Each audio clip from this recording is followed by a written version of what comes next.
Hello दोस्तों, मेरे इस YouTube channel motivational education and funny में आपका स्वागत है। आज हम आपके लिए लाए हैं रीजनिंग का सबसे आसान सा टॉपिक जिसका नाम है टाइस। तो चलिए हम शुरू करते हैं और समझते हैं कि टाइस होता क्या है और उसे सॉल्व कैसे करते हैं। तो जो डाइस होता है वो डाइस तीन प्रकार का होता है। तो पहला होता है मानक पासा, दूसरा होता है सामान्य पासा, तीसरा होता है खुला पासा। जो मानक पासा होता है, किसी भी दो विपरीत सतहों को अगर जोड़ दिया जाए, जो उसका रिजल्ट अगर साथ आता है तो मानक पासा है। जैसे अगर मान लीजिए इस टाइस में दिया है एक, यानी अगर इस एक के पीछे क्या हो सकता है, इस एक के पीछे 6, यानी किसी भी विपरीत दो सतहों को जोड़िए तो उसका रिजल्ट अगर 7 बन के आ रहा है तो वो मानक पासा है। जैसे 2 के पीछे क्या हो सकता है, 5, और 3 के पीछे क्या हो सकता है, 4। यानी अगर किसी भी दो विपरीत सतहों को जोड़ दिया जाए, अगर उसका रिजल्ट 7 बन रहा है तो हम समझेंगे कि वो एक मानक पासा है। और अगर इसी के स्थान पर अगर हम सामान्य पासे की बात करें, तो अगर हम सामान्य पासे की बात करें तो किसी भी दो पड़ोसी सतह को जोड़ने पर, किसी भी दो पड़ोसी सतह को जोड़ने पर अगर 7 बन रहा हो तो वो सामान्य पासा। जैसे इसमें देखें तो 6 और 1 7 दिखा रहा है पड़ोसी को जोड़ने पर। अगर हम किसी भी दो पड़ोसी सतह को जोड़ दें और उसका रिजल्ट अगर 7 बन रहा है तो एक सामान्य पासा है। तो यही एक बेसिक सा डिफरेंस है मानक पासा और सामान्य पासा में। मानक पासा में क्या कहता है कि किसी भी दो विपरीत सतहों को जोड़ने पर अगर उसका रिजल्ट 7 रहा है, किसी भी दो विपरीत सतहों को जोड़ने पर अगर उसका रिजल्ट 7 बन रहा है तो मानक पासा है। और किसी भी अगर दो पड़ोसी सतह को जोड़ दें और 7 बन जाए तो एक सामान्य पासा है। और इन्हीं दो पासों में से एक बनता है ओपन डाइस, या तो हो सकता है वो मानक पासा हो या तो हो सकता है वो सामान्य पासा हो। तो जो ओपन डाइस बनेगा वो किन्हीं इन्हीं दोनों में से किसी में से एक भी हो सकता है। देख सकते हैं ये ओपन डाइस है, आपको इससे ऐसे दे देगा कोई सिंबल और आपसे पूछेगा कि इसमें एक के विपरीत क्या हो सकता है, या दो के विपरीत क्या हो सकता है, या तीन के विपरीत क्या हो सकता है। तो ऐसे सवाल बनते ही रहते हैं। ठीक है, अगर हम आगे चलें, अगर आप इसको समझ लीजिएगा अच्छे से कि मानक पासा क्या होता है। मानक पासा का मतलब किसी भी दो विपरीत सतह को जोड़ दे 7 बन जाए। सामान्य पासा क्या होता है, किसी भी दो पड़ोसी सतह को जोड़ दे और रिजल्ट अगर 7 आ जाए तो मान सामान्य पासा होगा। तो आगे चलते हैं, ये कितने प्रकार से क्वेश्चन एग्जाम में पूछे जा सकते हैं। अगर हम एग्जाम के थ्रू देखें तो एग्जाम में आपको मिलते हैं वन फिगर बेस्ड क्वेश्चन। आपको एक डाइस दे देगा और पूछेगा कि इसके पीछे क्या हो सकता है, और टू फिगर दे देगा तो उसमें पूछ सकता है कि इसके विपरीत क्या होगा। मोर देन टू फिगर दे दे या 2 से 3 दे दे या 4 दे दे, कोई भी फिगर दे दे तो उसमें आपको पूछेगा कि इसके विपरीत क्या हो सकता है। जैसे मोर देन टू फिगर। अगर हम बात करें टू फिगर की, इस टू वाली फिगर की, तो अगर हम इस टू वाली फिगर की बात करें तो इस टू फिगर में भी 3 प्रकार से सवाल बन सकते हैं। जैसे उसको समझ लेते हैं पहले। ये है टू फिगर। टू फिगर हो सकता है इसमें केवल 1 कॉमन हो, 2 डाइस दिया हो और 2 डाइस में से केवल एक अंक कॉमन हो। दूसरा समझते हैं, या तो उसमें से 2 वर्ड कॉमन हो। तीसरा हो सकता है या उसमें से कोई भी वर्ड कॉमन ना हो। ये बनते हैं जो टू फिगर वाला बेस्ड है। टू फिगर में से ये 3 टाइप के सवाल आपसे बन सकते हैं। बाकी वन फिगर में आपसे वन फिगर रहेगा। वन फिगर में आपको पहचानना पड़ेगा कि स्टैंडर्ड डाइस है या कॉमन डाइस है, सामान्य पासा है। टू फिगर में आपको देखना पड़ेगा कि जो one figure one word common है या 2 वर्ड कॉमन है या उसमें से कोई भी वर्ड कॉमन नहीं है। और मोर देन 2 फिगर वो हम आगे समझेंगे। तो चलिए शुरू करते हैं आगे क्वेश्चन, और क्वेश्चन के माध्यम से हम समझेंगे कि डाइस को समझते कैसे हैं और सॉल्व कैसे करते हैं। क्योंकि डाइस एक बेहद ही आसान सा टॉपिक है, क्योंकि जो कि डाइस है इसको समझने का सबसे आसान तरीका यही है। चलिए शुरू करते हैं क्वेश्चन। क्वेश्चन नंबर 1, दिए गए पासे में 3 के विपरीत फलक पर कौन सा अंक होगा।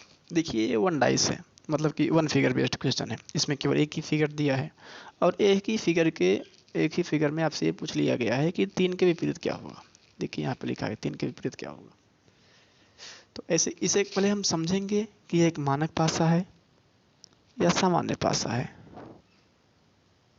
ठीक है, मानक पासा का नियम क्या था कि किसी भी दो विपरीत सतहों को जोड़ दे और अगर उसका रिजल्ट 7 आ जाए तो वो मानक पासा है या स्टैंडर्ड पासा, जिसे हम लूडो, जिसे हम खेलने के लिए इस्तेमाल करते हैं, वो मानक पासा होता है।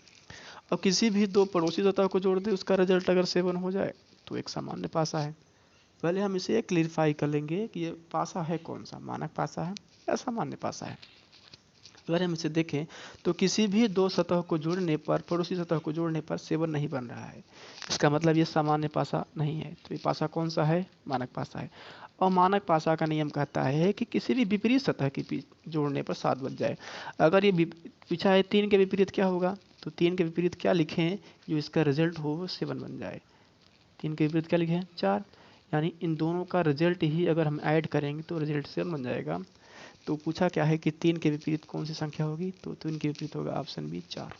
आप देख सकते हैं 3 के विपरीत क्या होगा, 4। अगला सवाल, दिए गए पासे में 3 के विपरीत फलक पर कौन सा अंक होगा। देखिए वो 1 बेस्ड क्वेश्चन था, 1 फिगर बेस्ड था, ये 2 फिगर बेस्ड क्वेश्चन है। अगर हम इसे देखें तो 2 फिगर हमने आपको बताया था या तो एक अंक कॉमन हो सकता है, या तो 2 अंक कॉमन हो सकता है, या तो कोई अंक भी कॉमन ना हो। तो हमें देखते हैं कि इसमें कौन सा नियम लग रहा है टू फिगर बेस वाले में। देखिए 2, 3 और 5, 2, 4 और 5। अगर हम यहाँ देखें तो इसमें 2 अंक कॉमन दिख रहे हैं, क्या, 2 और 5, 2 और 5, 2 अंक कॉमन मिल रहा है। इसका मतलब जो बच रहा है वही उसके विपरीत है, यानी 3 के विपरीत क्या होगा, 4। और यही आपसे पूछा है 3 के विपरीत कौन सा अंक होगा, 4। तो इसका मतलब ऑप्शन बी करेक्ट है। ये आप समझ लीजिएगा कि ये 2 फिगर बेस्ड क्वेश्चन था। 2 फिगर में हमने आपको 3 टाइप्स बताया था, फर्स्ट, सेकेंड और थर्ड। या तो हो सकता है एक अंक कॉमन हो, या तो 2 अंक कॉमन हो, या तो कोई भी अंक कॉमन ना हो। तो आप इस चीज़ को समझिएगा, इसमें 2 अंक कॉमन है। देखिए 2 और 5, 2 और 5 इस दोनों डाइस में कॉमन है। तो जो बचा शेष 3, और 3 के इस साइड क्या बच रहा है, 4। तो 3 के विपरीत निकल के क्या आएगा, 4। अब सवाल में पूछा यही था कि 3 के विपरीत क्या होगा, तो रिजल्ट हो गया 4। चलिए आगे चलते हैं। ये भी 2 फिगर बेस्ड क्वेश्चन है। इसमें पूछा है कि 2 के विपरीत कौन सा अंक होगा। अगर हम इसमें देखें तो 1, 3 और 5, 2, 3 और 5। तो इसमें भी अगर देखें तो 5 और 3 कॉमन है, ठीक है। तो ये जो है दो दो अंक कॉमन है, तो बचा क्या, 1, और इधर बचा क्या, 2, यानी 1 के विपरीत क्या निकल के आया, 2। अब पूछा क्या है, 2 के विपरीत क्या है, 1 के विपरीत 2 हो या 2 के विपरीत 1 हो, बात एक ही होता है। तो पूछा है 2 के विपरीत, तो 2 के विपरीत क्या निकल के आएगा, 1। ऑप्शन ए सही है। आगे चलते हैं। दिए गए पासे में 2 के विपरीत कौन सा अंक होगा। देखिए ये भी 2 फिगर बेस्ड है। अब इसमें देखते हैं कि कितने अंक कॉमन है, 2, 3 और 5, 4, 5 और 6। अगर इसमें से हम देखें तो इसमें से एक वर्ड कॉमन है। देखिए 1 कॉमन है, केवल 5। तो जब 1 कॉमन हो जाए तो हम देखिए पहले किसी भी एक डाइस को आप पहले ले लीजिए। जैसे मान लीजिए फर्स्ट डाइस है और ये सेकंड डाइस है। मान लीजिए हम फर्स्ट वाला पहले लेते हैं, तो जो अंक कॉमन है उसे हम पहले लिखें। जैसे 5 कॉमन है तो हम 5 को पहले लिख लेंगे, ठीक है। 5 के बाद देखिए जो इसका चलने का तरीका होता है, हम इसे या तो क्लॉकवाइज चलें या तो एंटी क्लॉकवाइज, वो आपके ऊपर डिपेंड करता है। हम इसमें चलते हैं क्लॉकवाइज। तो 5 के बाद आएगा 2, 2 के बाद आएगा 3। तो जिस हिसाब से हम इस पासे में चल रहे हैं क्लॉकवाइज, सेम इसी हिसाब से इसमें भी चलेंगे, सेम उसी डायरेक्शन में, ठीक है। तो ये क्या होगा, 5 के नीचे 5 लिख देंगे, तो बचा क्या, 6 और 4, ठीक है। इसका मतलब 2 के विपरीत आएगा 6, 3 के विपरीत आएगा 4। तो इसमें से एक ऐसा अंक है जो इसमें नहीं दिया है, क्या नहीं दिया है, 1। यानी विपरीत 1, 5 के विपरीत पीछे हो गया आएगा 1, 2 के विपरीत 6 और 3 के विपरीत 4। तो पूछा क्या है, 2 के विपरीत कौन सा अंक होगा, तो 2 के विपरीत क्या होगा, 6। Option A. आगे चलते हैं। ये भी टू फिगर बेस्ड है।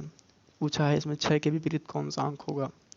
तो अगर हम इसमें देखें तो कोई कितना अंक कॉमन है, 1 और 1। इसमें एक अंक कॉमन है, तो सेम वही नियम लगाएंगे, या तो क्लॉकवाइज चलेंगे या तो एंटी क्लॉकवाइज चलेंगे। पहले हम फर्स्ट वाले को लिख लेते हैं, 1, 3 और 6। फिर सेम वही लिखेंगे, 1, 5 और 2।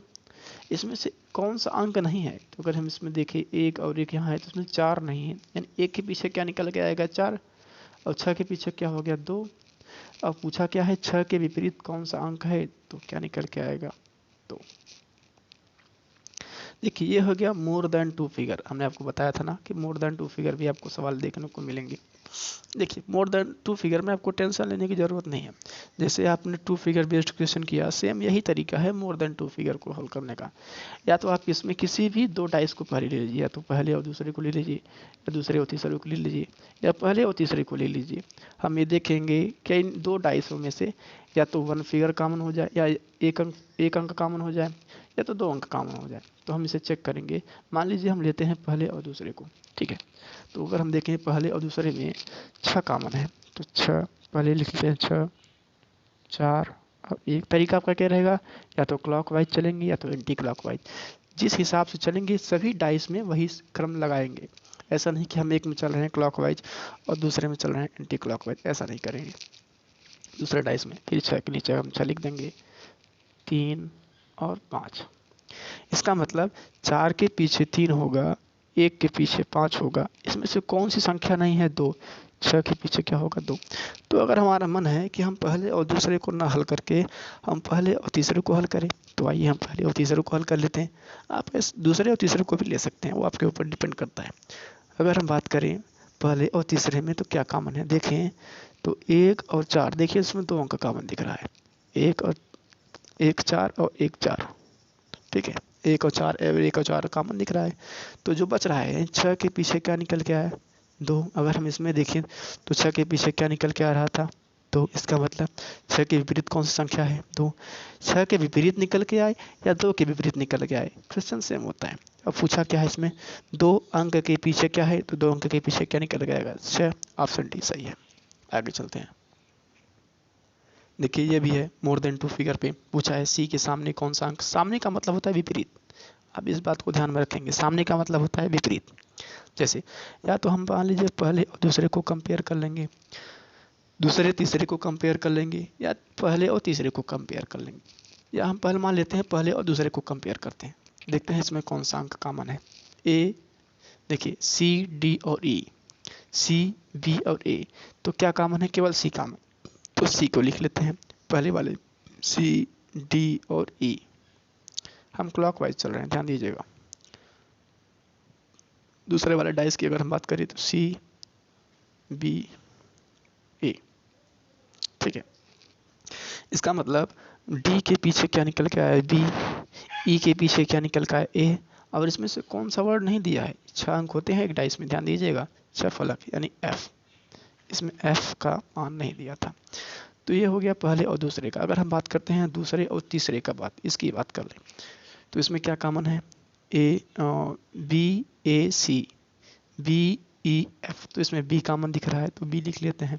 क्लॉकवाइज चलेंगे तो बी ए सी, दूसरे वाली डाइस की हम बात कर रहे हैं। फिर तीसरे वाली डाइस की बी ई एफ।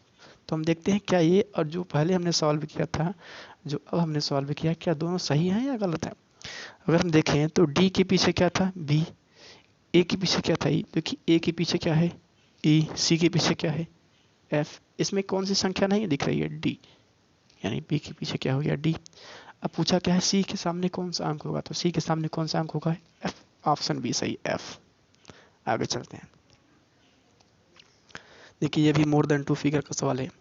पूछा है 4 के सामने कौन सा अंक होगा। तो तरीका आपको मालूम हो गया। आप तो या तो आप पहले और दूसरे का कंपेयर कर लीजिए, दूसरे तीसरे का कंपेयर कर लीजिए, या पहले और तीसरे का कंपेयर कर लीजिए। अगर हम कंपेयर करेंगे तो हो सकता है इसमें एक अंक कॉमन हो या तो 2 अंक कॉमन हो। तो अगर हम बात करें पहले और दूसरे को कंपेयर कर लेते हैं। देखिए अगर पहले और दूसरे को कंपेयर करेंगे तो 2 और 3 कॉमन है, और यहाँ पे भी 2 और 3 कॉमन। तो बचा क्या, एक के पीछे क्या निकल के आया, 4। और पूछा क्या है 4 के विपरीत कौन सा अंक है, तो रिजल्ट क्या है, 1। ऑप्शन ए सही है। हम हैबिचुअल हो जा रहे हैं धीरे धीरे, तो हम समझते समझते उसको समझ जाएंगे।